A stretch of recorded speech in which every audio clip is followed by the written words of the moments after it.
Welcome to Live Daf, your online Daf Yomi Shir. Shalom, welcome back to today's Daf Yomi, which is YOMA Daf Vav. We begin 8 lines from the top of the Amud, right at the 2 dots. Says the Gemara, Fri Jun Kohen Gadol, when Beisa, we go back to the Mishnah, which told us that 7 days prior to Yom Kippur, we separate the Kohen Gadol, we remove him from his home, we relocate him into the Beis Hamikdash to Lishkas Parhedron. Says the Gemara, Fri Jun, why do we separate the Kohen Gadol 7 days in advance? Lama Fri Jun, why do we separate? What kind of question? Kedamrinin, as we just said.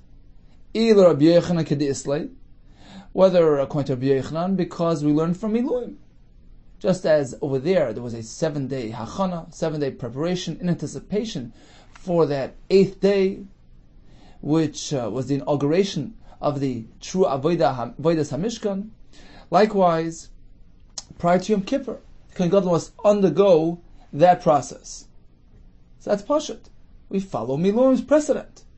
Il Rish Lakish Kedisle, or according to Rish Lakish, we learn from Sinai. Rish Lakish maintains that the source of Prishas Kohen Gadol Shivas Yom Kodim Kippurim is from Sinai. Kol hanichnas l'machne Shechina. Anybody about to enter the higher realm of the Shechina must do Prisha beforehand. Just as Moshe Rabbeinu, at the outset of his 40 days with Hashem, this was after Matan Torah, when he began his 40-day tenure with Hashem to learn Torah, to accept the Luchais, he had to undergo a process. He had to go through a Prisha process in that cloud, which was Mekadeshim, and enabled him for that higher realm, that lofty experience. So that's the source of Prisha. What do you mean, why are we mafresh? Anybody entering Machne Shechina, such as the Kohen Gadol, prior to Avodas Yom Kippurim, which involved Avodah Lefnai Lefnim, and likewise before the Paraduma, which is a higher experience, it's called a Chatos. Paraduma is the highest level carbon. So beforehand we have to prepare accordingly. What do you mean Lama Fri Jun? Says the Gemara, no, that's not what that wasn't the kasha. We wanted to know as follows. Sure, you have to be mafreshim. He has to prepare himself. But Mibeisai Lama Pirish. Mibeisai here is a reference to his wife. Why does he have to conduct precious from his wife? He's separate from his wife. Let her come along with him to Lishkas Parhedron. Now Rashi points out, although one is not allowed to even sit in the Azara, but Lishkas Parhedron wasn't really Kaddish. It wasn't Kaddish. It takes us later in the Ches, Amud Beis actually explains that although it was built in the Azara proper, but it was open to the outside of the Azara, in which case it doesn't have the true Kedusha of the Azara, only has a Kedusha of Har HaBayis, and therefore you can sit there, you can lie there, etc. So that's the question. The Mishnah tells us, Shivas Yom Kodim and Kippurim, who Mafresh Kohen Gadol Mi Beisa, which indicates that he has to be separated from his wife. Beisa is Ishtai. Why? Let her come along with him and experience the 7 Yemei Prisha with her husband. Taisa actually learns that they would have to actually go down to some sort of tunnel under the Beis Hamikdash, because if there's Tashmish, then he's considered like a Baal Keri who may not even be in Machne Leviah, in Machne Levi, which is the Har HaBayis. And the Mishkan, in the Midbar, was Machne Shechina was the actual Mishkan, and the Levims camp around. Where they camped, that was called Machne Levi, Machne Leviah, and the outer perimeter of the Machne was Machne Yisrael. In Yerushalayim, the actual building was considered Machne Shechina, the Har HaBayis Machne Leviah, and the Yerushalayim was Machne Yisrael. And a Baal Keri, or somebody who had Tashmish, may not be in Machne Leviah, which means Har HaBayis. So what does the Gemara mean? His wife should come along with him, and they should spend time together without any inhibition. So Tosfos learns that obviously it was down under in a tunnel underneath Har HaBayis, in which case there's no concern whatsoever about the presence of his wife there. So that's the Gemara's kasha. Mi Beis Lama Pirish. Answers the Gemara. Tanya, Rabbi Yehuda b'Meseira Omer, Shema timotze ishtei safek nida. V'yavi. We're concerned that it might turn out that his wife will have a safek nida experience, and who'll have tashmish with her, in which case he'll become tameh. We learn from a pasuk that if one is Baal Nida, her tumah gets transferred to him, gets extended to him. Utihi nidasa olav v'tavei shemes yomim. That's a pasuk in the Torah. That he gets the tumah from her. He's also tamei for 7 days.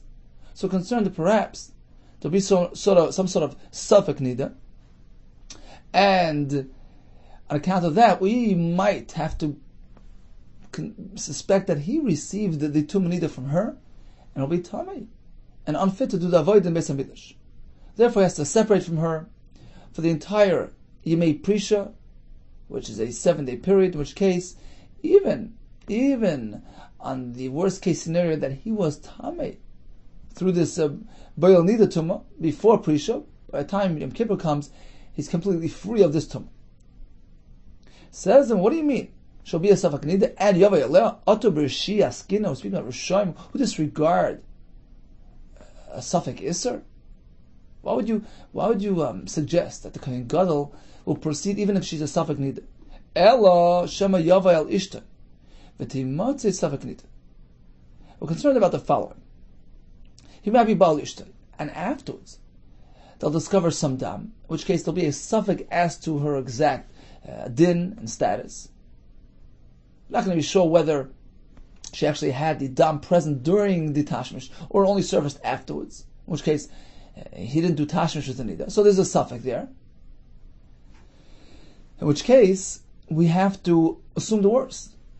We have to treat him as though he's tamei, and tamei for 7 days, just in case he was boil nida, and he will be puzzled to do avoid in the Beis Hamikdash on Yom Kippur.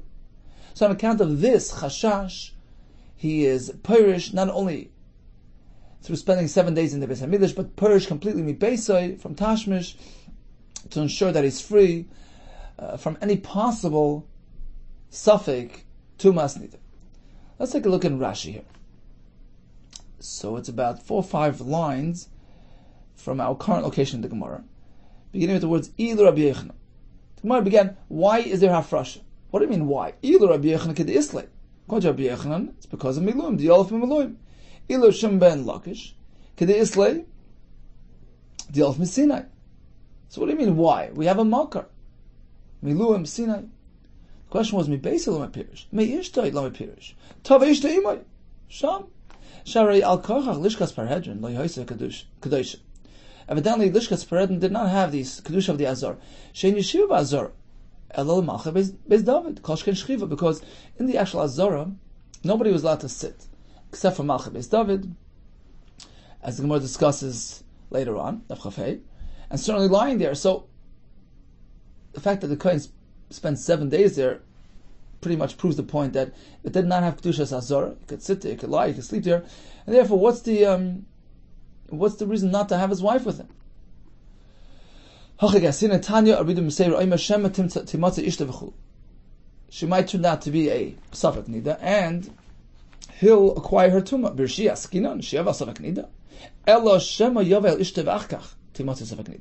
It might turn out that after tashmish, some dam will surface. She'll find some dam on the sadin, the material which she used to wipe herself, and it'll be a suffix. There'll be an uncertainty as to when the dam arrived. During bia, which case he was boil nida, he gets tumas shiva, or only later, in which case it doesn't affect him.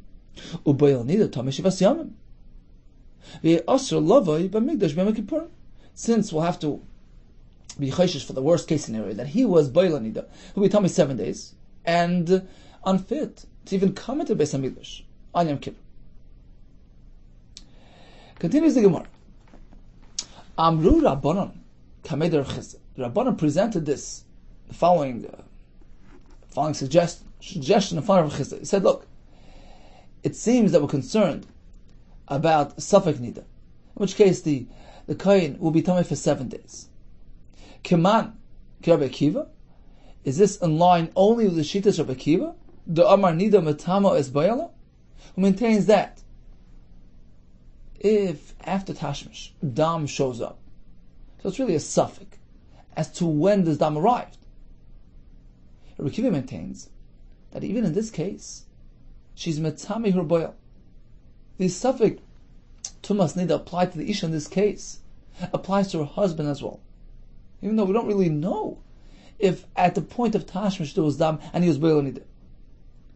That's Rabbi Akiva's Shita, and apparently our Mishnah, which doesn't allow him to be there with his wife, is in line with Shita's Rabbi Akiva. That we're concerned Dam might show up after Tashmish, in which case she's tummy retroactively misafik, and he as well. The Rabbanon, because according to the Rabbanon, they maintain that when there's a suffix nida, as in this case where Dam surfaced after the Bia, just because she is tamei misafik, that doesn't carry over to him. That's discussed at length in the Gemara Nida. And apparently our Mishnah is not following the Rabbanon. Because why else would we be concerned with her suffix carrying over to him? No. Rav Chizda responded, actually, the Mishnah can be consistent even with the Rabban. You know when the Rabban disagreed with Rabbi Akiva? That's only when the dam was found much later. This means like this. Rashi goes into great detail like this. We have a Isha who had Tashmish. Then she finds dam right away. It's called oisiyim. It's a Greek term, meaning immediately. In which case we can safely assume she had the dam within her. The dam already surfaced during Tashmish, and now they're both tamei. They're tamei vadai. It's not a suffix. We assume with certainty that there was dam during the bia, and they're both tamei. She's tamei nida, and he is tamei because he was be'el nida. Then we have something called achar zman, after this time. From the point of immediacy until she leaves the bed and rinses herself off. It's called tered ma'amitav tadich paneh. So until that point, that's called achar zman. So oisiyam is immediately following Tashmish. From that point until tered ma'amitav is called achar zman. Oisiyam is zman, and that period following is called achar zman. It's not immediately following Tashmish, but it's not too far away either. It's pretty much close to the experience. Says Rav Chizda, in this zman, which is called achar, right? This oisiyam is zman, and this period is called achar zman. Since it's so close to the Tashmish, even the Rabbanon agree that it's a true suffix. If dam surfaces at that point, we have to have that suffix. We have to be concerned, be choishish, that there was perhaps some dam during the Tashmish. So she's tamei misafik, and he's tamei misafik as well. There's no machlokes about that. And that's what our Mishnah is talking about. We're concerned about that type of scenario. A dam will surface within the period called achar zman. The machlokes between Rabbi Akiva and the Rabbanon discussed in Mesechas Nida is speaking about the time period following this time period. So again, we have the Tashmish. We have immediately right after the Tashmish, which is called oisiyim. Dam found there denotes vadai tumah. Then we have achar disman until she leaves the bed. Here it's a suffix tumah according to all shittas. Then we have achar, the next time period after this man. Now we have a machlokes. Rabbi Akiva says an isha that finds dam is tamei lemafreya me'isleis. Chacham applied a retroactive tumah. Whether if she touched some truma or kachim within the last 24 hours, we have to be concerned that she was already tamei there. In addition to that, says Rabbi Akiva, she's also matamei her boil, her husband. If the Tashmish took place within the last 24 hours. That's actually to Rabbi Akiva. He holds even if the dam was found much later, there's a suffix tumah applied in the Rabbanon even to the boil. Rabbanon disagree. They say, well, that's only a chumrah for taharis, for kachim. She touched some truma, some kachim. We say within the last 24 hours, let's have a chashash tumah on that. But regarding her husband, we don't apply a tumah to the boil if dam was found so much after the masa tashmish. Achar. So let's see the Gemara again. Amar Rav Chizda, afilu teim Rabban. Our Mishnah, which seems to be, yes, concerned about dam found after the tashmish, concerned to the point that we apply a suffix tumas nida on the husband as well. That explains why the Kohen Gadol had to be separate from his wife, because they might find some dam after the Tashmish, which will make him Tamei for 7 days as well. It could be following Shittas Rabbanon. Ad kan lo yipligi Rabbanon le'ed Rabbi Kiva. You know when Chacham disagreed with Rabbi Kiva? Rabbi Kiva maintains that the husband is Tamei himself. The Rabban disagreed. Yeah, that's only when you find dam much later. Ela ba'achar, after the Tashmish. Aval b'chad achar. But within that first achar, the first time period following the Oisrim, which means right after the Tashmish, that's called the Zman. And achar Zman is the time period following that, until she leaves the bed, etc. That first time period is called achar. Aval b'chad achar, one achar moedule. They agree to Rabbi Kiva. If dam surfaces them within such close proximity to the Masa Tashmish, not only is the Isha Tamei himself, the husband as well, and that is a concern now. Omar B'Zeira, Shmamina. Let's go a step further. We just spoke about a concern of Boil Nida, which gives him a tumah of 7 days. Therefore, to avoid that, we do a Prisha for 7 days. Now, let's just assume Yom Kippur is Sunday. They began the Prisha 7 days prior to Sunday, meaning starting last Sunday. So you have Sunday, Monday, Tuesday, Wednesday, Thursday, Friday, Shabbos. That's the 7 day Yimei Prisha. And the point was, separating from his wife as well, to avoid any entanglement with Safek Tumas Nida. Now we know some Tmeim will be toivel by day. Suppose somebody touched a mace. He's tummy for 7 days. He doesn't have to wait for the full 7 days to be over. Already on his 7th day, we say Miktsas Yom Kikuli, he can be toivel on that day. It's a 7 day tumah, but as long as you have part of that 7th day, you've already fulfilled, so to speak, you've passed through 7 days of tumah, and it can be tar. Even if the day is not yet over. We find that by Tumas Meis, we find that by Zava. By a Nida, it's different. You see, a Nida is experiencing her monthly cycle. It's Yemei Nidas. These are days designated for her Yemei Nidas, for seeing Dam. It's a 7 day set. Shivas Yemei Nida. Until those 7 days are completely over, she cannot be toivel. So she has to wait until the night following the 7 days of Yemei Nida. What about a boil Nida? Pasuk says, "V'tihi nidasa Allah v'tamei shivas yomim." Her nidas, her tumah gets transferred to him. So just as she's tamei, he's also tamei with that same type of tumah, a 7 day tumah's nidas.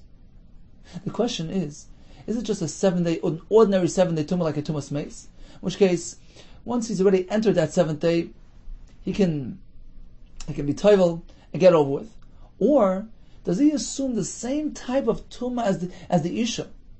It's as though he's experiencing 7 Yemei Nida, which is a set, which is a sequence, which is a package, a bundle of 7 days. You can't say mix Hayom Kikula and a package of 7 days. You need to have 7 days. In which case he's also tamei until the 7 days are completely over, he's toivel at night, following the 7th day. Which way is it? Says Rabbi Zeira, from our Mishnah, we can bring a right to this halacha. We learn in our Mishnah, we do Prisha for 7 days to avoid any entanglement with Safek Nida, with the halacha of Boil Nida, who's tamei 7 days. Now suppose Yom Kippur is Sunday. He began the Prisha last Sunday. Now, suppose he was a Boil Nida. We're trying to cover that possibility as well. That he was a Boil Nida prior to he made Prisha. So now we separate him from 7 days to make sure that he's free of any tumas, including tumas Boil Nida. Now, if the first day of his 7 day tumah began on Sunday, and when do they end? Following Shabbos. I need full 7 days, because if we say Boil Nida is Kenida Mamish, he could only be toivel after he completes his 7 full days. When is he going to be toivel? The following Motzei Shabbos, which is the night of Yom Kippur. He's not ready for Avodah yet. He needs Erev Shemesh. He needs the second phase of a Tahara, nightfall. So until Matzah Yom Kippur, when he has the hair of Shemesh, he won't be able to do avodah. What good is it that we're mafresh him? He can't perform on Yom Kippur regardless. Oh, says Razera, we have a right from here that a Beil Nida is not like a Nida. Although he assumes the Tumas Nida. He has a 7-day Tumah. So as far as duration, it's the same thing. But as far as the exact nature of the Tumah, it's not. It doesn't mirror her experience. It's not his Yemei Nida. He has a Tumas Nida, but these aren't days of Nida for him. And therefore, even though he gets a 7-day Tumah, he can be Tovel on that 7th day. He can say, Mikta Sayim Kikulei. He's experienced part of that 7th day, and that's considered as though he had 7 days of Tumah. In which case, for with Mafreshim past Sunday, he can wait 7 days and be Tovel on the 7th day, on Shabbos. Then he has Hair of Shemesh, Motzah Shabbos. And he's Roi, Favoid Yom Kippur. Omer B'zer, Shema Mina, we learn from here, Beil Nida Eina Kenida. He's not completely like a Nida, although he has the same type of Tumah, in its severity and its duration. But we don't consider those days as Yemei Nidais for him. He doesn't have to wait until the entire set is over, until the sequence of 7 is done and over with. He can be Tevel on his 7th day. The Amris Beil Nida Kenida, because if you maintain that a Nida and a Beil Nida are identical, and just as a Nida needs to wait until her 7 days are completely over, the Beil Nida as well has to wait until nightfall. Must Tava Belelia. When is it going to be Tovel? At night. Motzei Shabbos. The Mocher, Heichi Aved Avodah.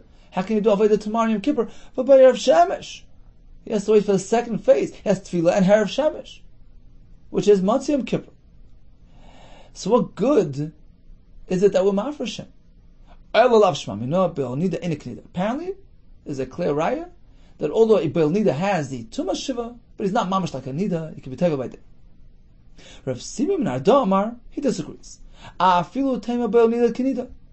You could even say that a Beil Nida is the same halach as a Nida, and he needs to wait until the 7 days are completely experienced, because it is her Tumah with all its elements that gets transferred over to him as well.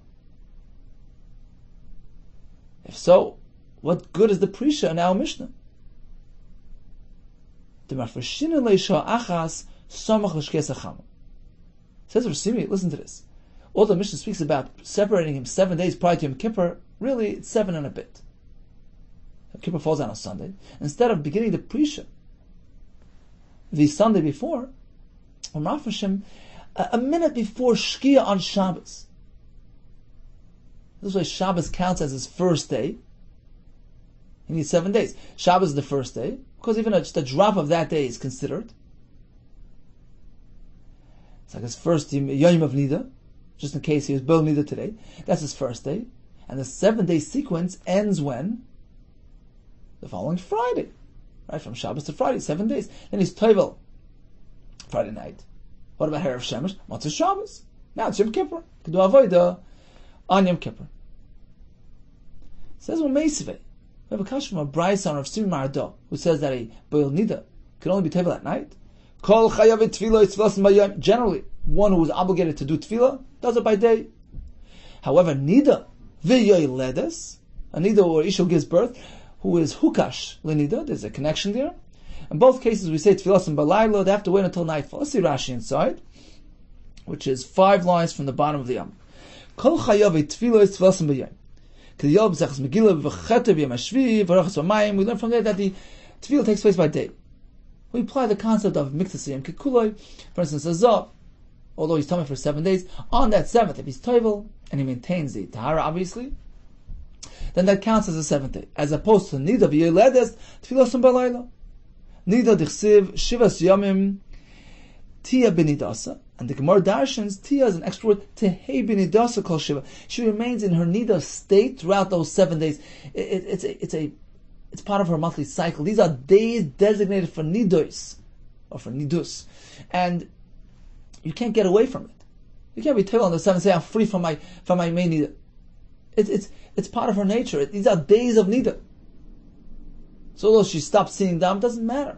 These are days designated for the Meinidas. It's a 7-day sequence. Until those days are up, until the set is completed, she's still tummy. V'yeledis kimei nidas devaisa titma. And we learn yeledis from nida because it says kimei nidas devaisa. We compare it to nida. Let's take a look back at the Gemara. So the Brisa tells us, although generally tefillah is by day, nida and yeledis are different. Let's make a diuk. Nida, only a nida has that restriction. Boil nida loy. But apparently a boil nida doesn't assume her status. He can be table by day. And this is in contradiction to Rav Simra Do's Chiddush, who said that a boil nida can only be table at night. Says Marloy, no, don't make such a diuk. Nida, the Brisa mentions nida, v'chol da'asi mirabuya, and anything included in the nida parsha, the nida and all her accomplices. So since the boil nida was nisrab to the tomb of the nida as well, just as her tumah extends until the end of the 7-day set, his tumah extends that far as well. Meisvei, have a kasha from another Brisa, honor of Simi. Baal keri k'magasheretz, person sees keri, he's only Rishon l'tumah, he's only tummy for 1 day. It's as though he touched the sheretz. Boil nida kitmei meis. If one is boil nida, he assumes a higher tumah. He's like a tummy meis. Now, what does the Brisa mean when we compare one to the other? My love, should we not assume l'tfila? That was speaking within the context of being toivel. A baal keri can be toivel by day, just as if he would have touched the sheretz. Whereas a boil nida is like a tummy meis. And he has to wait 7 days. But he can be toivel by day. So the Brisa is teaching you that even a boil nida can be toivel on his 7th day like a tmei meis. That's a kasha of Simi. Loi, says the Gemara, litum asa. The Brisa is not discussing when to be toivel.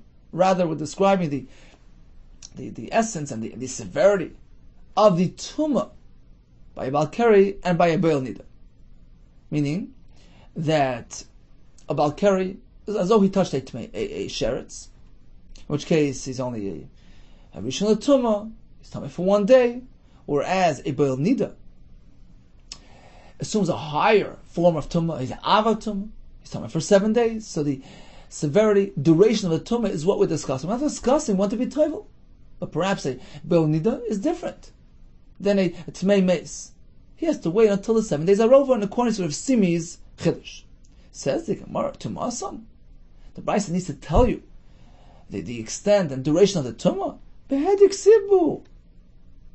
In both cases, by Boil Nida and Tmei Meis, we have Psukim, which teach us this halacha. We don't need a Brisa for that. Hi Tumah Shivak Sibbe, Hi Tumah Shivak Sibbe. On both accounts, we have Psukim, which tell us that they're tummy for 7 days. One who touched a mace is tummy for 7 days, we have Psukim for that. And likewise, one who is Boil Nida is tummy for 7 days. Rashi on the bottom line brings the pasuk. Hi tuma shivak sivei v'tihina dasa alav v'tama shivas yamim. About the needus tummy for 7 days. It's a pasuk. We don't need a Brisa. El olav, says the Gemara l'tfilas, and apparently the Brisa is within the context of tefillah, and coming to teach that a bel nida does not have to wait with his tefillah until the end of the 7 days, because although he has the same level tumah as the isha has, he's an ava tumah, his tumah has the same duration as tumas nida. It's a 7-day tumah, but it's not entirely like tumas nida. These aren't his yimei nida. He has tumas nida, but these days are not categorized as yimei nida. And therefore, as long as he was yoytze somehow those 7 days of tumah, even if it's just mikzah seim kikule, he's already experienced part of that 7th day of tumah. We reckon it as a YOMA shvi for him, and it can already be toivel. And there's a kasha of Simi, who holds otherwise. He holds that a bel nida assumes the same status as the nida herself. He needs to wait with his tefillah until the end of the 7th day. Lo, says the Gemara, no. Lo elam tumasam.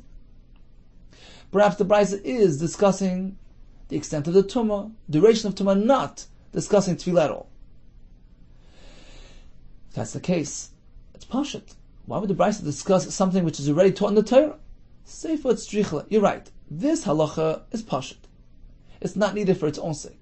The Brisa mentions it on account of the next part of the Brisa, which is a chiddush. Although we're comparing boil nida to tmei meis, but you meant to know, says the Brisa, ela shechomra mimenu boil nida. Boil nida has an additional chumra over tmei meis. Shemetam mishka v'maisha b'tumah kala v'tama oichel mashka. That a boil nida, even if he didn't actually come into contact with his item. Mishkav, Moishav, he lied on something, he sat on something, even without actually touching it. Let's say there's something separating him from the couch, from the chair.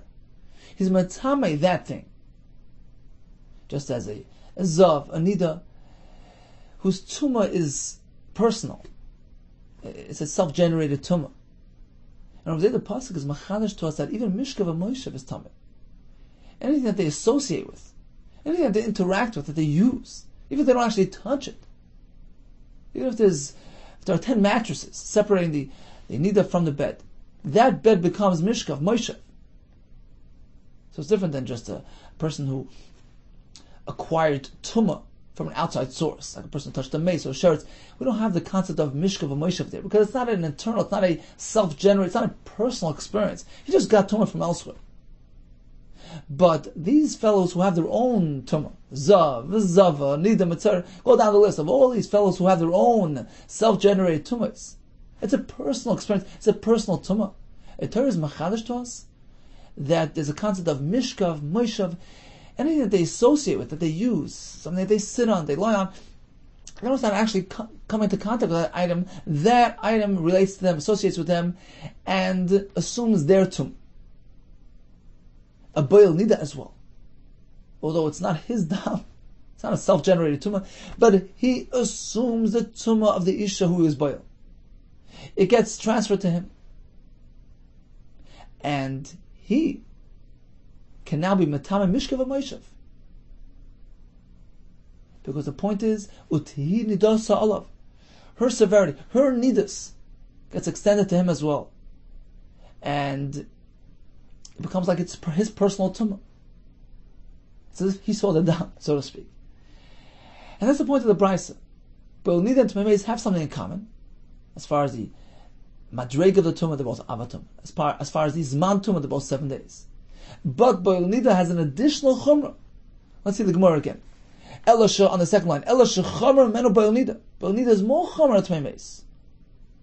Because whereas Tmei Meis doesn't have Mishkav and Moishav, it's not his personal tumah. He received tumah from the mace.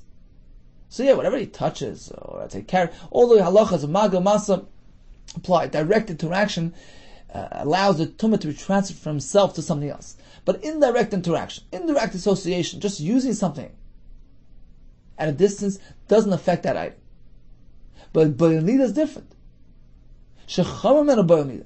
Shemetame mishkav Moshe, something which he lies on, something which he sits on, becomes tummy, even without actually touching that item. But adds the Gemara, he's still different than a nida, or a zav, or a zava, because it's only going to be betuma kala. Although the mishkav, the moishav, will have a tumah through his use, but it's only a tumah kala, l'tama uichle mashkin, which means that it only has the ability to metame food and drink. It's not an avatuma. The moishav of a nida is really an avatuma, but the moishav of a boil nida is downgraded. It's a rishon l'tumah, metame uichle mashkin, metame people or kalim. So her tumah is somewhat extended over to him, but not to the same degree as the nida herself. Okay, so we answered the kasha from the brisa.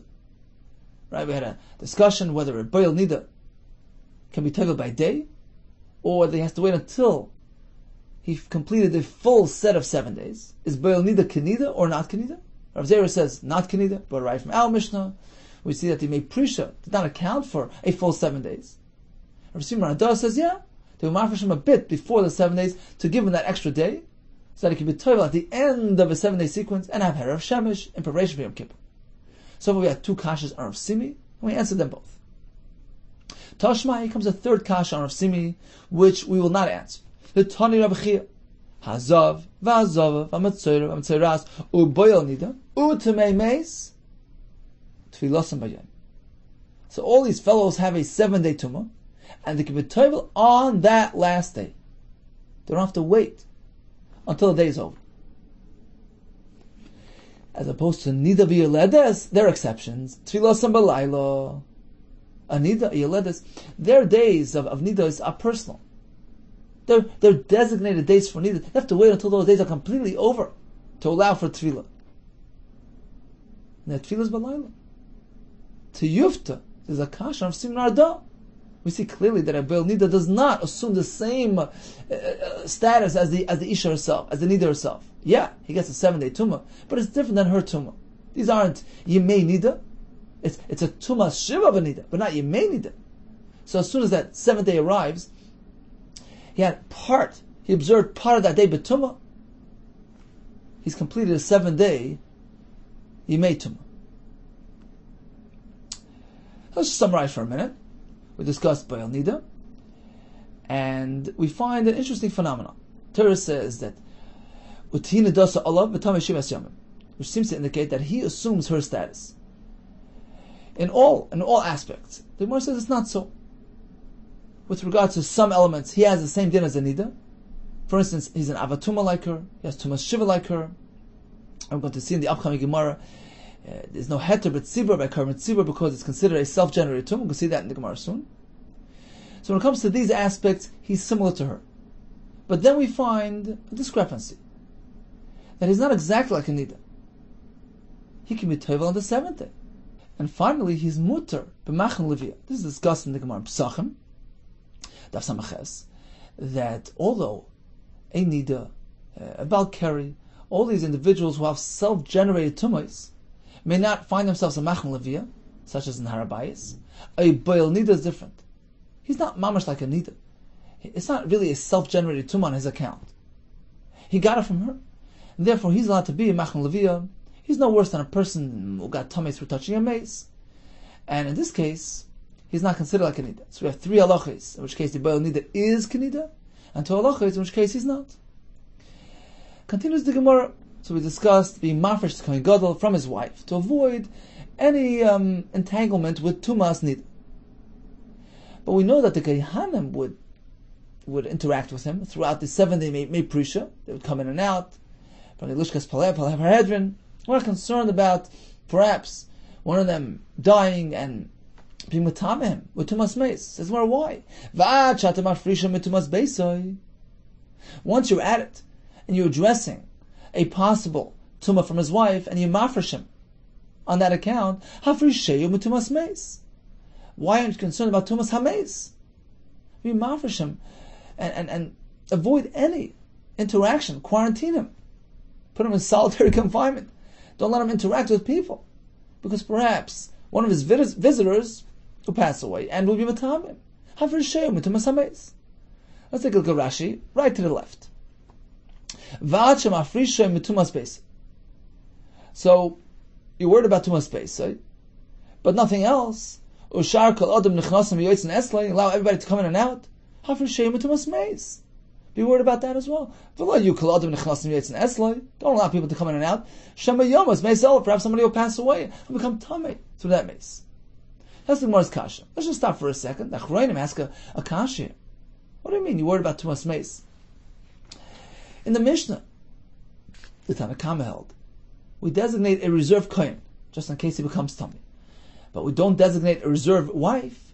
Rabbi Yehuda says we designate a backup wife. Rabbanan say, no. Why do that? And the Gemara later explains, because we're not concerned about Misa. We hope his wife will be alive and well, and he'll have an Isha during Yom Kippur. So we're following that shita. We're afraid of Tumah perhaps, but not Misa. So what does the Gemara mean? Quarantine him. Keep him away from everybody. Just in case somebody dies and it will become tummy. We're not worried about Misa.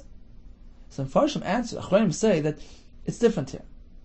Here we have multitudes of people coming in and out, and when there's a ribu of people, there is more of a chashash. Somebody amongst them might die.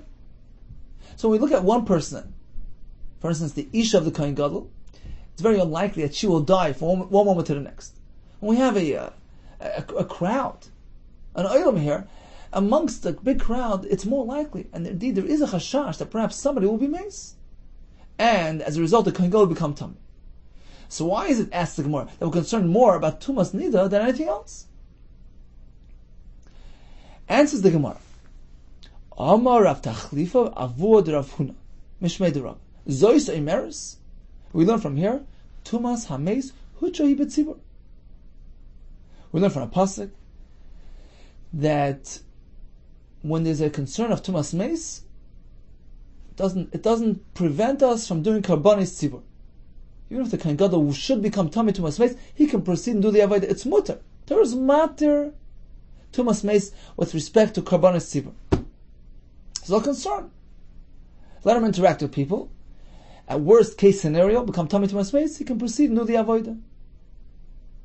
Because tumas meis is mutter b'tzibur. Ravina Amar, afilu teima tumas meis tchuyahi b'tzibur. Even if you don't want to go to that extent and say, well, Tumah is mutter b'tzibur. It's not mamash mutter. It's techuya. It's overridden. It is a concern.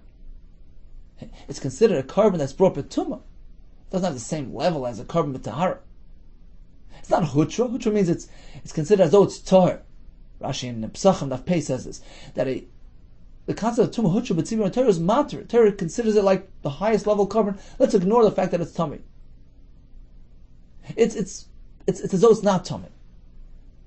Ravina says, don't go that far. Even if you say that tumah t'chuya b'tzibur, it's pushed away. It presents a concern.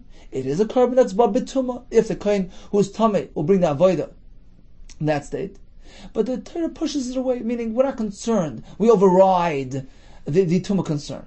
Tzibur overrides it, overpowers it. So even if you say that tumah t'chuya b'tzibur, which can lead us to have a concern here. Because if tumah is only t'chuya b'tzibur, it's not mamash mutter. When you have it, there's no choice, fine, you do it in any case. Even if it's b'tumah. Because the carbon tzibur supersedes it. It's more important than the fact that it's tumah. But you meant to try to avoid it. If that's the case, why over here? Are we not going to make an effort to avoid, to prevent the kohen gadol from becoming tumah tumas meis? Says the more tumas meis l'shchicha. The chance of somebody dying while interacting with him is not shchiach. As opposed to tumas meis is shchicha. Tumah of his wife is more shchiach. It's a monthly event, they may need it, and there's more of a chance of him getting entangled with suffix tumas nida.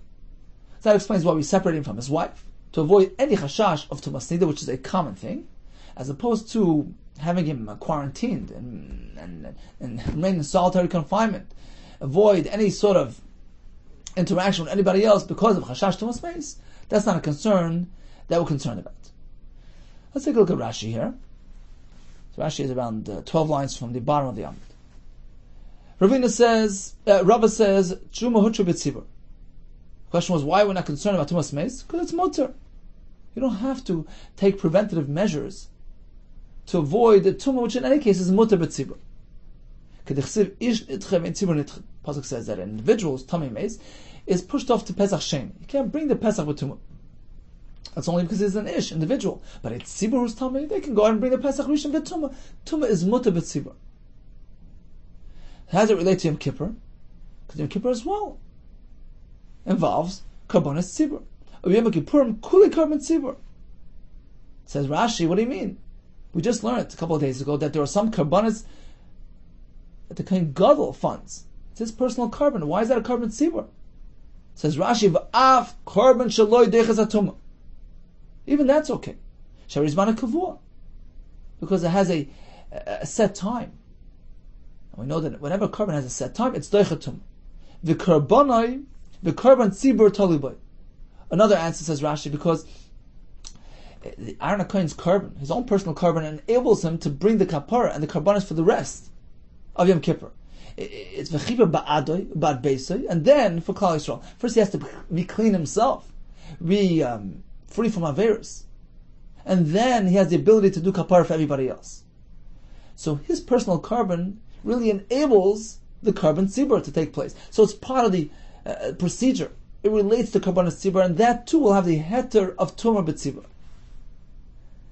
So that answers the question. Why are we concerned about tumas meis by this kohen gadol? Why don't we take preventative measures for tumas meis? The answer is tumas meis is mutter b'tzibur. There's no concern.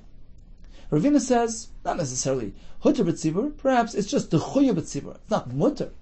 It presents a concern, but the carbon tzibur is more important, so to speak, and overrides the concern of tumah. Says Rashi, Tchuyi b'tzibur, afal bisha korban tzibur doich oisa, b'koishi hutra. It's with difficulty. V'lo yeheter gomer. It's not really a mamish a heter. It pushes it away. It's with difficulty. It's out of necessity. Whatever we could do to avoid tumah, to find tahara, madrinan, shiasa b'tahara, anything that can be done so that the carbon is brought by tahara, we seek that opportunity. We try to pursue it. Therefore, says Ravina, why are we not concerned about this kohen gadol become tumas meis? If it becomes tamei, it's not l'chatchila. It's only with difficulty that we allow a tamei meis to do the carbon tzibur. So at least we should try to avoid it. And the answer is because it's not shchich, it's not something which is common, we're not concerned about it. This takes us into the next discussion regarding tumah b'tzibur. Is it hutra b'tzibur? Meaning, is it completely tar, completely mutter? It's as though it's not tummy, or is it merely dechuya b'tzibur? The concept of tumah is a problem, is problematic, but out of necessity, the Torah says, you know what? Better be brought b'tumah than not brought at all. So we have machlokes. Machlokes between Rava and Ravina. Now we're going to have machlokes between Nachman and Sheshus. Itmar. We learned tumah sameis. What is the halach of tumah sameis? B'tzibur. Rav Nachman Omar hutrayi b'tzibur. He maintains that it's completely mutter. So when the kahanim are tamei and they bring a carbon, it says though the carbon is tar. The tumah is mutter, completely mutter. Rav Sheshus Omar dechuyahi b'tzibur. It's overridden. It's pushed away. It's out of necessity. But if you have an easy alternative to bring it b'tahara, you meant to do so. And the Gemara explains exactly how to apply this. We know the Kohanim was split into mishmaris. Each mishmar did the avodah on a certain week. And the week itself was split into families. Each day was a different Beis Av serving. Suppose we have a Beis Av slated to do the avodah on Sunday. Amongst them we have some Kohanim which are tar and some who are tamei. What do? All agree, of course, that Tahirin should do the avodah. Even if you hold tumah hutra b'tzibur, well, that's when you have no choice. See, more before said that if you hold tumah hutra b'tzibur, you don't have to take extra precautions to avoid that situation. Meaning, if he ends up becoming tamei, it's fine. So he'll serve b'tumah. Because tumah hutra b'tzibur, you don't have to take precautionary measures to avoid tumah b'tzibur. Because tumah is hutra b'tzibur. But at the end of the day, if you have a carbon here, and some kahanim are tamei, but others are tar, there's no heter to use tmein. That's agreed upon by all. Ki pligi, when then is there machlekes? Whether tumah is mutter or just techuya, la'adurei ula'asuye tahirin beis avachrin. The question is whether we have to go look for kahanim who are tar from a different family. Suppose all the kahanim meant to do the avodah Sunday were tamei. Do we have to go ahead and get some kahanim from Monday's shift? That's the shayla. Rav Nachman Amar, heteri b'tzibur, v'lei madrina. Tumah is hutra b'tzibur, don't worry about it. Just follow through, use these kahanim which were meant to do the avodah today, and don't take extra measures to avoid tumah. They were designated for today, they have full right to do their avodah despite the fact that they're tamei. Tumah is mutter b'tzibur. Rav Sheshus Amar, dechuyi b'tzibur, u'madrinan. He says no, tumah is dachi. It's pushed away, it's still tamei. It's not the optimal way of bringing a carbon. U'madrinan, therefore, go ahead and seek kahanim who are tar, even if they're from a different family, a different day. So according to this version of the Gemara, if we have kahanim tahirim available to serve today, all agree. They're meant to do the avodah, not the tmei. The question is, if today's shift is completely tamei, but tomorrow's is still available, tomorrow's kahanim are still tar. If you hold tumah hutra b'tzibur, forget about tomorrow. Use today's kahanim. Tumah is mutter b'tzibur. Since they're all tamei, Torah says no problem. I'll treat it as though the carbon was brought b'tahara. Rav Nachman says tumah is dechuy b'tzibur out of necessity. It's not called necessity. Go find other kahanim. Use tomorrow's kahanim instead. Igadamri is another version of this halach. Even if within today's shift, today's Beis Av, Sunday's family, we have a mix of Tmein and Tohirin. Poligraph Nachman v'Amar Avdi Nami Tmein. Even then, Rav Nachman will say, Tumah Hutra B'Tzibur, we can use the Tmein. What do you mean? You have Tohirin here? No, I don't care. Tumah is Mutar B'Tzibur. It's a carbon Tzibur. We disregard Tumah completely. Go ahead and use the Tmein. The Chol Tumas Meis B'Tzibur Rachman Ashari. The Torah clearly was matter Tumas Meis when it involves the carbon Tzibur. So that's a greater Chiddush already. Even if you have Tmein and Tohirin within this family, ready to serve today, says Rav Nachman, Tumah Hutra B'Tzibur, you can use the Tmein for the same money. Whereas Rav Nachman says, no, of course not. Of course, you might use Tohirin if you have the option. The Torah says, if you have no choice, Tumah T'chuya B'Tzibur, I'll overlook the Tumah. Hey, you have an easy option. Of course, you prefer the Kohanim Torah. Let's see Rashi up on top. Kol Tumas Meis B'Tzibur Shai Rachmana. Torah is matter, absolutely matter Tumas Meis. By Tzibur T'chsiv Ishki Yatamil Nefesh Yaseh Pesach Sheni. If an individual is Tamei through Tumas Meis, he can't bring Pesach Rishon, he has to bring Pesach Sheni. Ish Nitche. The Pesach Sheni, only an individual gets pushed away. Ve'ein Tzibur Nitchen. But the community, they're not Nitche, they can bring Pesach Rishon. Because Tumah Hutra B'Tzibur. Point out Rashi one more thing. This heter of Tumah B'Tzibur is only by Tumas Meis. Only by those types of Tumahs which were acquired from an outside source.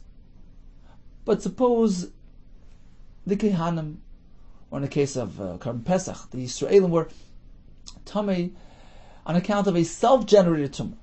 Zav, Mitzvah, etc.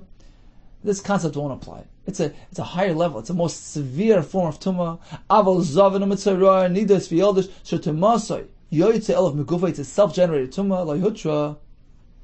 Then we don't apply the concept of Tumah Hutra B'Tzibur. U'Bayal Nida Kenida. And likewise, one who is Bayal Nida, he assumes her type of Tumah. See, even though he didn't really generate the Tumah, he didn't create the Tumah, it's her Dam, it's her Tumah, but he acquires her Tumah. And since this Tumah is considered a Tumah generated by a person, it's a man-made Tumah, the Bayal Nida also assumes that Tumah, and we don't say Tumah Hutra B'Tzibur. That explains our Gemara. Why are we concerned about the Bayal Nida aspect, with Mafresh from his wife, to avoid any sort of entanglement with being Bayal Nida? But we're not concerned about Tumas Meis, and Rava tells us, because Tumas Meis is Hutra B'Tzibur. What about Tumas Nida? Says Rashi, Bayal Nida Kenida, just as by the Nida herself, since it's a self-generated Tumah, there's no concept of Tumah Hutra B'Tzibur on that. It's a more severe type of Tumah, and it's not Mutar B'Tzibur. The same thing regarding the husband, Bayal Nida Kenida. And should he get involved with her Tumah? Should he have the Tumas Nida jump on him as well? That we don't apply Tumah Hutra B'Tzibur. Therefore, we must do anything within our power to avoid any possible Tumas Nida applied to the Kohen. So, conclusion, we learned about Tumah B'Tzibur and Machlokes. According to Rav Nachman, it's Mutar B'Tzibur. According to Rav Sheshes, it's only D'chuya B'Tzibur. There are two ways to explain. One way to explain is that according to Rav Nachman, it's completely Mutar, even if you have an easy option. Don't worry about it. Tumah is Mutar B'Tzibur. According to Rav Sheshes, no. It's only out of necessity, when you have no other choice. Going to the other pshat in the Gemara, even Rav Nachman would agree if you have an easy option. Within this Beis Av, you have Tohirin, of course, you meant to use the Tohirin. The question is, should I go seek other Kohanim from a different day? Rav Nachman says, no, don't worry about it. Just use today's Kohanim, despite the fact that they're Tamei, Tumah Hutra B'Tzibur. Shesha says, no. You have to do anything within your power to find Kohanim that are Tohirim, to avoid the carbon being brought B'Tum. We're time for a brief chazar of today's daf. We learned that the Kohen Gadol was separated for 7 days.